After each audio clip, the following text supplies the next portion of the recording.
UP में पहले चरण का मतदान, 11 जिलों के 58 सीटों पर वोटिंग, नोएडा से मथुरा तक कड़ी सुरक्षा। आज से 2 दिन के उत्तराखंड दौरे पर सीएम शिवराज सिंह चौहान बीजेपी प्रत्याशी के लिए करेंगे जनसभा। उत्तराखंड में 17 विधानसभा की सीटों पर 14 फरवरी को है वोटिंग। एमपी में कक्षा 9वीं और 11वीं की वार्षिक परीक्षा का टाइम टेबल जारी। कक्षा 9वीं की परीक्षा 16 मार्च से तो 11वीं की परीक्षा 15 मार्च से होगी शुरू। हिजाब विवाद पर सीएम शिवराज सिंह चौहान की मंत्रियों को नसीहत, कहा सोच समझकर बयान दें। स्कूल शिक्षा मंत्री ने बयान का लिया यूटर्न। गृह मंत्री बोले ऐसा कोई प्रस्ताव नहीं आया। छत्तीसगढ़ में खाद को लेकर सियासत जारी। धर्मलाल कौशिक ने खाद की कमी के लिए भूपेश सरकार को ठहराया जिम्मेदार।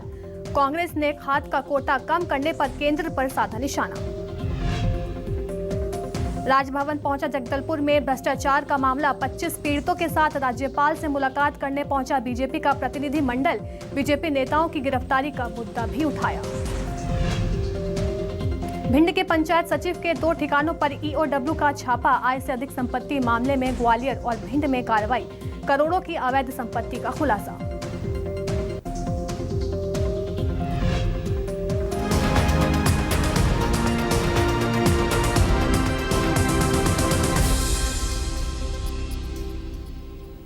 नमस्कार, मैं अलीशा और आप देख रहे हैं न्यूज 24 मध्य प्रदेश छत्तीसगढ़।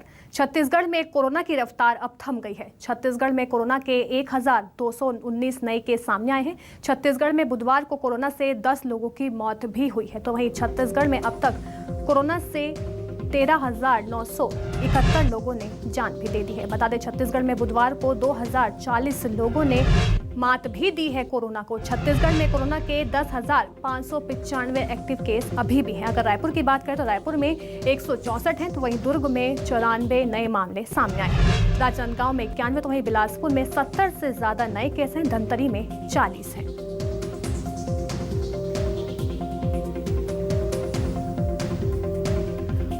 कोरोना के आंकड़े लगातार घटते हुए नजर आ रहे हैं, लेकिन मौत का आंकड़ा अभी भी थमने का नाम नहीं ले रहा है। कांकेर में 61 नए मामले सामने आए हैं। सूरजपुर में 53, तो वहीं कबीरधाम में 42 नए मामले सामने आए हैं। रायपुर में 160 से ज्यादा मामले हैं, तो वहीं दुर्ग में 94 हैं। लगातार कोरोना की रफ्तार अब थमती हुई नजर आ रही है, लेकिन मौत का आंकड़ा अभी थम नहीं रहा है, क्योंकि अगर पिछले 24 घंटे की बात करें तो पिछले 24 घंटे में 10 लोगों की कोरोना से मौत हो गई है।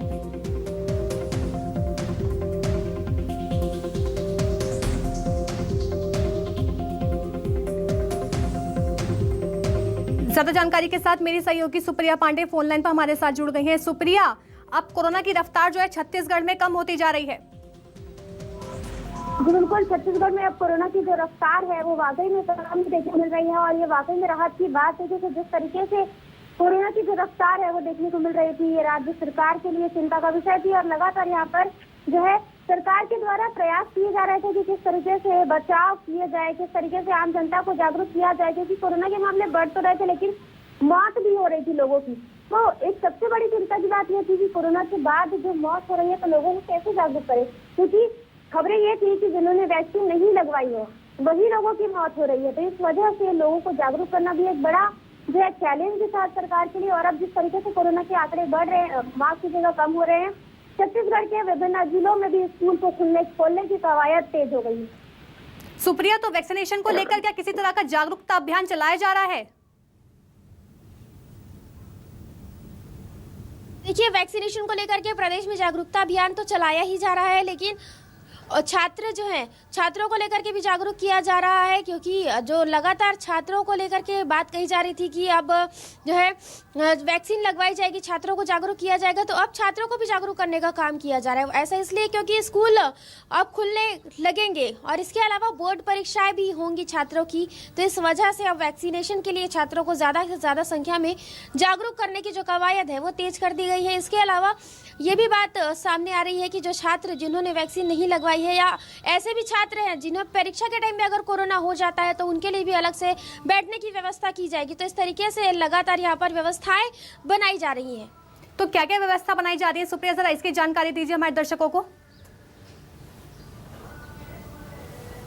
जी देखिए, अगर हम परीक्षाओं की बात करें तो छात्रों की बोर्ड परीक्षाएं हैं। बोर्ड परीक्षाओं को लेकर के ये बात कही जा रही है कि जो छात्र है वो अपने स्कूल में ही परीक्षाएं दे सकेंगे, यानी कि छात्रों को सेंटर चेंज करने की ज़रूरत नहीं है। तो इस तरीके से छात्रों के लिए ये बेहतर व्यवस्था है। पहले ये होता था कि छात्र बोर्ड परीक्षा देने के लिए दूसरे केंद्र पर जाते थे और वहाँ पर कोरोना का खतरा उन्हें ज़्यादा होता था, लेकिन अब ये स्थिति है कि छात्र जो है वो अब दूसरे स्कूल के बजाय अपने ही स्कूल जाएंगे और अपने ही स्कूल में एग्जाम दिलाएंगे, तो उनके लिए काफी पर्याप्त मात्रा में स्पेस भी रहेगा। इसके अलावा सोशल डिस्टेंसिंग का पालन छात्रों को कराया जाएगा, मास्क सभी को लगाना अनिवार्य होगा। तो इसी बीच परीक्षाएं भी ली जाएंगी और इसके अलावा वैक्सीनेशन के लिए भी छात्रों को जागरूक किया जा रहा है। देखिए, छत्तीसगढ़ में कोरोना की रफ्तार तो कम हो गई है, लेकिन अगर 24 घंटे में मौत के आंकड़े की बात करें तो 10 लोगों ने दम भी तोड़ दिया है। बहुत बहुत शुक्रिया सुप्रिया हमें तमाम जानकारी देने के लिए। खबर बीजापुर से है, जहां नक्सलियों को कायराना करतूत की गई है। नक्सलियों ने सरपंच पति की हत्या कर दी है। बता दें, गांव में नक्सलियों ने गोली मारकर सरपंच पति की हत्या कर दी है। गांव में नक्सलियों ने गोली मारकर हत्या कर दी है। नक्सलियों ने गोली मारकर सरपंच पति की हत्या कर दी है।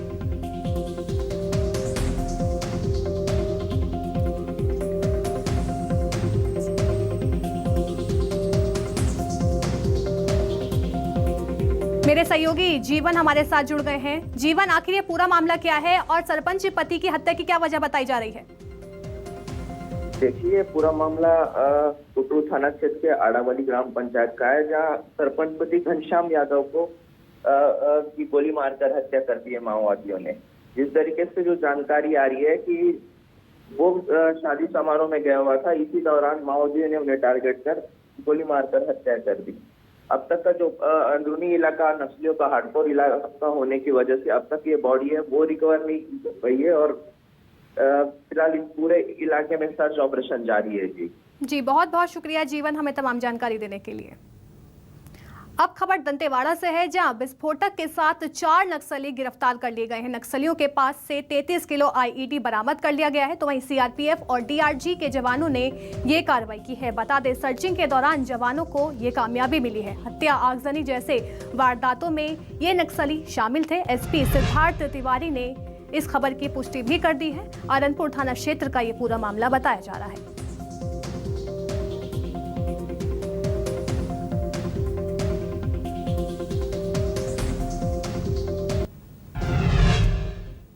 छत्तीसगढ़ में खाद की कमी पर बयानबाजी का दौर जारी है। नेता प्रतिपक्ष धर्मलाल कौशिक ने पलटवार किया है। खाद की कमी के लिए प्रदेश सरकार को जिम्मेदार बताया है। राज्य बनने के बाद पहली बार हो रही है खाद की किल्लत, ऐसा उनका बयान सामने आया। उन्होंने ये भी कहा कि किसानों के नाम पर राजनीति कर रही है कांग्रेस। बाजार से ज्यादा दाम पर खाद लेने को मजबूर है सभी किसान। तो वहीं कृषि मंत्री रविंद्र चौबे ने खाद की कमी पर बयान दिया है। केंद्र के चलते प्रदेश में खाद की कमी हुई है। तो वहीं छत्तीसगढ़ में 7.5 लाख मीट्रिक टन खाद की मांग की थी। केंद्र ने सिर्फ 3,20,000 मीट्रिक टन खाद की मिली है।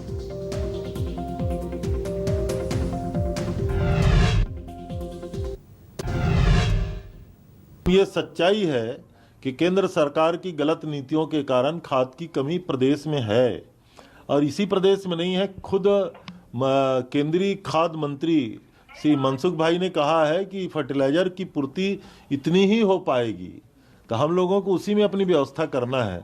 हमारे जो खरीफ का जो खाद का आवंटन था, हमको 30% कटौती करके मिला। रबी का भी हमारा पूरा आवंटन अभी हमको मिल नहीं पाया है। तो निश्चित रूप से प्रदेश में थोड़ी सी स्थिति है, लेकिन छत्तीसगढ़ में वो स्थिति नहीं है जो मध्य प्रदेश और उत्तर प्रदेश में है। छत्तीसगढ़ राज्य बनने के बाद में कभी भी डीएपी और यूरिया को लेकर के रबी फसल के लिए दिक्कत नहीं आई थी। किसी भी प्रदेश में इस समय खाद की कमी नहीं है, लेकिन छत्तीसगढ़ में ही खाद की कमी है। और उसके कारण है छत्तीसगढ़ सरकार की नीति कि जिस समय डिमांड भेजना चाहिए, उपलब्ध कराना चाहिए, ये सरकार केवल आरोप लगाना जानती है।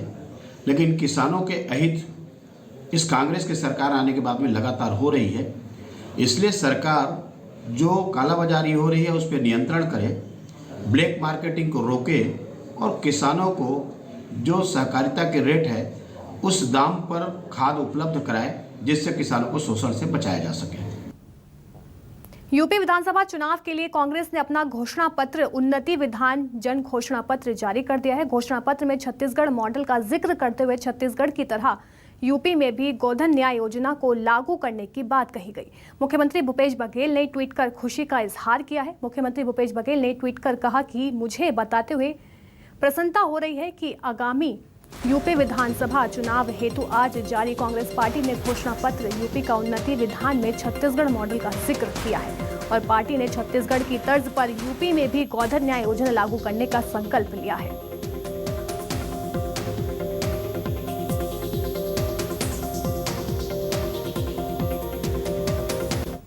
बीजेपी के पूर्व मंत्री राजेश मूणत के अमर्यादित बयान को लेकर प्रदेश के स्वास्थ्य मंत्री टीएस सिंहदेव ने बयान दिया है।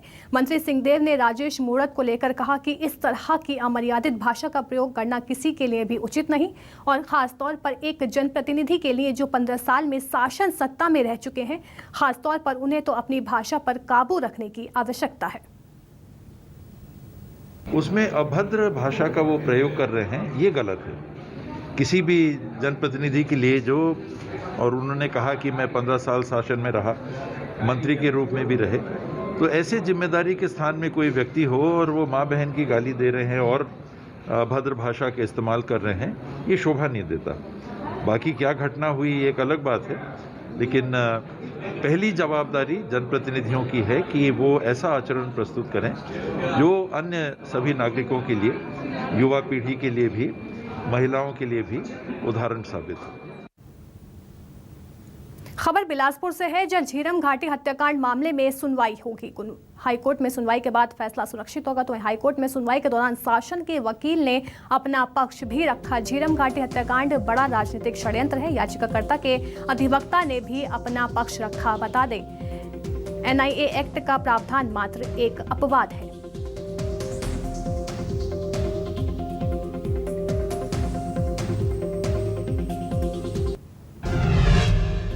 छत्तीसगढ़ में वन मंत्री मोहम्मद अकबर ने बुधवार को शहर सपरू लोहारा नगर के 1,23,59,000 रुपए की लागत से 6 अलग अलग विकास कार्यों की सौगात दी, जिसमें उन्होंने यादव समाज, निषाद समाज और नगरवासियों की मांगों को पूरा करते हुए शीतला मंदिर के समीप भवन निर्माण की आधारशिला भी रखी। इसके साथ ही मंत्री अकबर ने कई और विकास कार्यों का भी भूमि पूजन किया।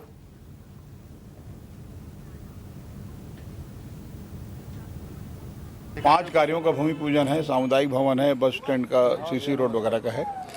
और दौरा तो सभी महत्वपूर्ण रहता है, इसी बहाने लोगों से मुलाकात भी होती है, समस्याओं के बारे में जानकारी भी आती है, जितना हो सकता है उसको करते भी हैं और बाकी का राज्य स्तर का जो है वो बाद में किया जाता है।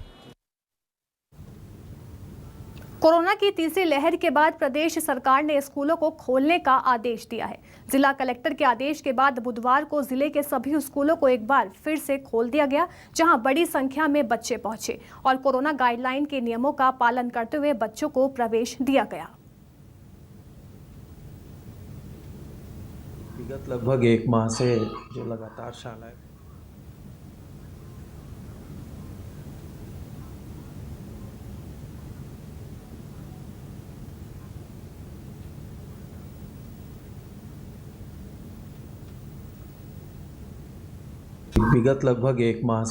जो लगातार शालाएं बंद थी, उसके बाद पुनः शालाएं जो खुल रही हैं तो छात्र भी काफ़ी उत्साहित हैं और हमारा जो वैक्सीनेशन का प्रोग्राम है वो भी जो थोड़ा धीमा हो रहा था, अब शालाओं के खुलने के कारण वैक्सीनेशन का कार्य भी अब काफ़ी तेज़ी के साथ होगा और परीक्षा से पूर्व हमारे जितने भी पढ़ाई के लिए जो आवश्यक चीज़ें हैं वो थोड़ा बहुत कोचिंग भी बच्चों की हो जाएगी।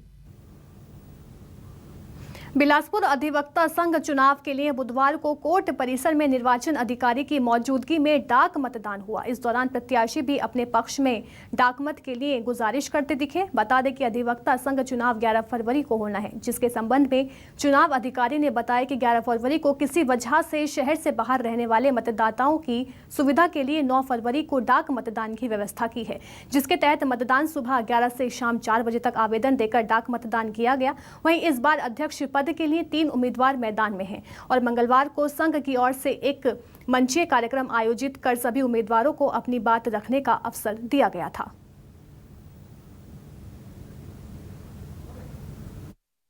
अधिवक्ता संघ का चुनाव सन 2022 का प्रारंभ हो चुका है और बड़ा उत्साह है लोगों में, आपने देखा है बाहर भी। और यहाँ इसमें टोटल अध्यक्ष पद के लिए हमारे यहाँ 3 प्रत्याशी हैं, उपाध्यक्ष के लिए भी 3 प्रत्याशी हैं और सचिव के लिए 2, सहसचिव के लिए 6 प्रत्याशी चुनाव मैदान में लड़ रहे हैं, अपने भाग्य को आजमा रहे हैं।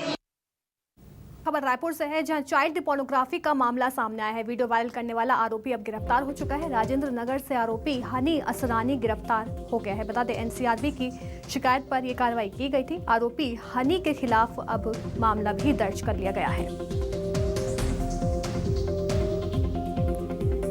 एनसीआरबी की शिकायत पर यह कार्रवाई की गई है और हनी को अब गिरफ्तार कर लिया है। आरोपी हनी के खिलाफ और मामला भी दर्ज कर लिया गया। राजेंद्र नगर थाना क्षेत्र में अपराध पंजीबद्ध किया गया है। इंस्टाग्राम में और सोशल साइट में इसने अश्लील फोटो और वीडियो अपलोड किया था, उसमें शिकायत पर से अपराध पंजीबद्ध किया गया है और पता तलाश किया जा रहा है।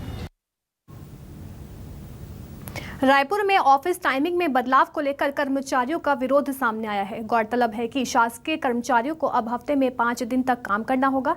राज्य सरकार ने इसके लिए आदेश भी जारी किए हैं, जिसके बाद कर्मचारियों का विरोध सामने आया है। बता दें कि अब नए नियम के तहत कर्मचारियों को सुबह 10 बजे से शाम 5:30 बजे तक दफ्तर आना अनिवार्य होगा। निर्धारित समय पर ऑफिस नहीं आने वालों पर सिविल सेवा आचरण नियम के तहत कार्रवाई भी होगी।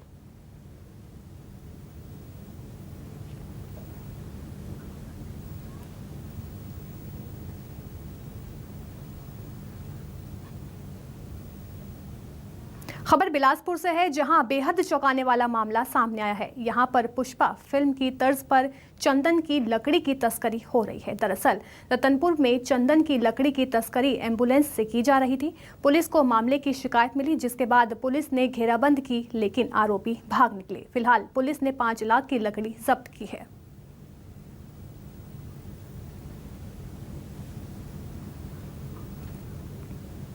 बलौदा बाजार पुलिस ने चिटफंड कंपनी के आरोपी डायरेक्टर को नोएडा से गिरफ्तार किया है। Chit fund company BN gold real estate and allied limited के डायरेक्टर बलजीत संधू को पुलिस ने गिरफ्तार कर लिया। कंपनी के खिलाफ 300 से ज्यादा निवेशकों से 2 करोड़ रुपए की ठगी का आरोप है। आरोप सिद्ध होते ही आरोपी फरार चल रहा था, जिसे कड़ी मशक्कत के बाद दबोच लिया गया।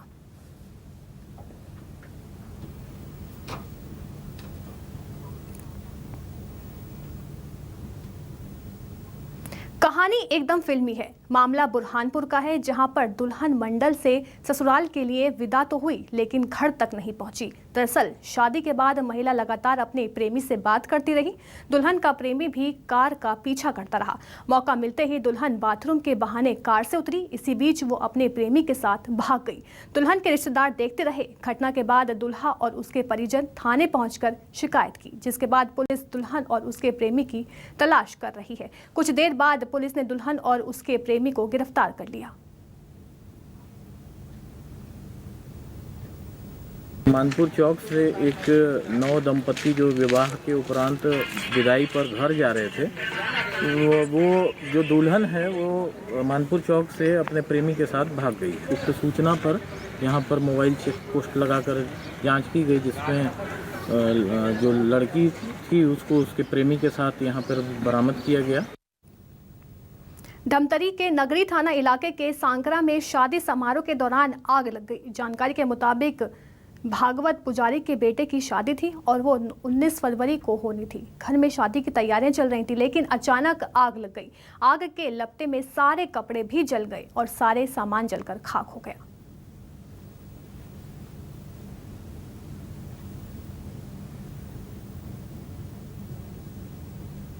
खबर जशपुर से है, जहां मामूली सी बात को लेकर बेटे ने पिता की हत्या कर दी। बताया जा रहा है कि बेटे ने गमछे से गला घोंटकर हत्या की है। फिलहाल पुलिस ने आरोपी बेटे को गिरफ्तार कर लिया है और आरोपी बेटे को जेल भेज दिया गया है।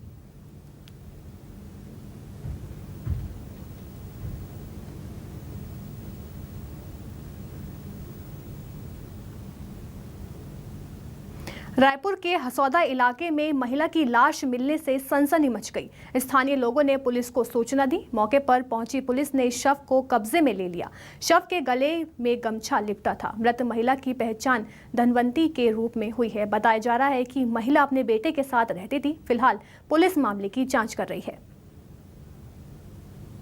थाना मंदिर हसौद अंतर्गत जो गांव खुटेरी है उसके जंगल एरिया में एक अज्ञात महिला की शव मिलने की सूचना मिली है और जिसकी सूचना पर तत्काल सीएसपी मानव और थाना प्रभारी मंदिर हसौद द्वारा जाकर के घटनास्थल को अभी निरीक्षण किया जा रहा है। इस संबंध में घटनास्थल में अभी उपस्थित होकर के और जो टेक्निकल ब्रांच है, डॉग स्क्वाड है और साइबर ब्रिगेड टीम है उसको भेज करके अभी एनालिसिस किया जा रहा है। प्रकरण में आगे जो है शव को पंचनामा और पोस्टमार्टम के बाद जो रिपोर्ट आएगी उसके हिसाब से आगे विधि सम्मत कार्रवाई की जाएगी। बालोद में एक बेटी समाज के लिए मिसाल बनकर सामने आई है, जो न केवल अपने परिवार की मदद के लिए चाय बेचती है बल्कि अपनी पढ़ाई को भी जारी रखे हुए है। देखिए हमारी एक खास रिपोर्ट।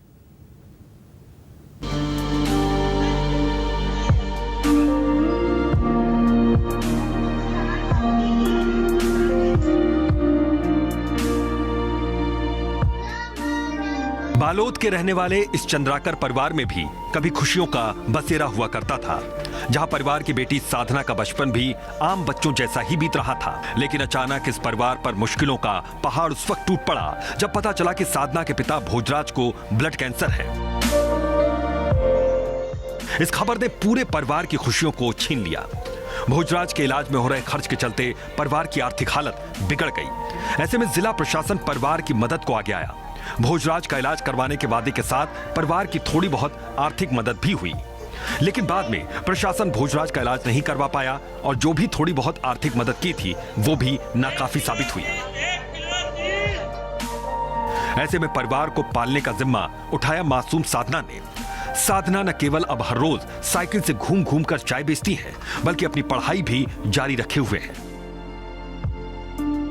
मेरे पिताजी का तबीयत पहले बहुत ज़्यादा खराब था, लेकिन अभी भी थोड़ा है, जैसे वो थोड़ा चल सकते हैं लेकिन ज़्यादा दूर चलने में उन्हें तकलीफ होता है। और हमारे घर का आर्थिक स्थिति बहुत ही खराब है, इसलिए मुझे बाजार में जाकर चाय बेचना पड़ता है। बेटी जहां परिवार की मदद के लिए जी तोड़ मेहनत कर रही है, वहीं परिवार अब सरकार से आस लगाए हुए है। उन्हें उम्मीद है कि सरकार उनके लिए ऐसे रोजगार का इंतजाम कर देगी जिससे उनके परिवार का खर्च चल जाए और बेटी की पढ़ाई भी जारी रह सके। 100-200 रुपये का अपना बिक्री आता है तो 20-25 रुपये पर डे का मिलता है, तो उससे अपना गुजारा नहीं हो पाता। बेटी शाम को सहयोग करती है चाय बेचने में। हमारे आर्थिक स्थिति इतनी डाउन है कि हमारा संपत्ति कुछ नहीं है। अगर कहीं से भी संपत्ति होता तो हमें मार्केट में चाय बेचने की जरूरत ही नहीं पड़ती। बस 4 फैमिली है हम लोग, हमारे पति बस है, भाई बहन कोई नहीं है और जो कमाने वाले हैं उन्हीं का तबीयत खराब हो गया तो क्या करेंगे। मार्केट में चाय बेचने का जो जरिया था वही बनाए थे। हालांकि बेटी के संघर्ष की जानकारी मिलने के बाद स्थानीय विधायक संगीता सिन्हा परिवार की मदद का भरोसा दिला रही हैं और कह रही कि वो इस बेटी के संघर्ष के बारे में सीएम को भी जानकारी देंगी। तो जो भी हमारी शासन की योजना है उसमें हम उनको सहयोग प्रदान करेंगे और हम मुख्यमंत्री से बात कर से जो भी हमारे से हो सकता है हम उन्हें सहयोग प्रदान करेंगे। जीवन एक संघर्ष है और इस बात को बालोद की इस बेटी ने साबित करके दिखाया है और खुद के सपनों को जिंदा रखने के साथ साथ परिवार का भी भरण पोषण कर रही है। ऐसे में जरूरी है कि प्रशासन के साथ साथ सरकार भी इस बेटी की मदद के लिए आगे आए ताकि इस बेटी के सपनों और उसके अपनों को बचाया जा सके। न्यूज़ 24 मध्य प्रदेश छत्तीसगढ़ के लिए बालोद से दिलेश्वर देवांगन की रिपोर्ट।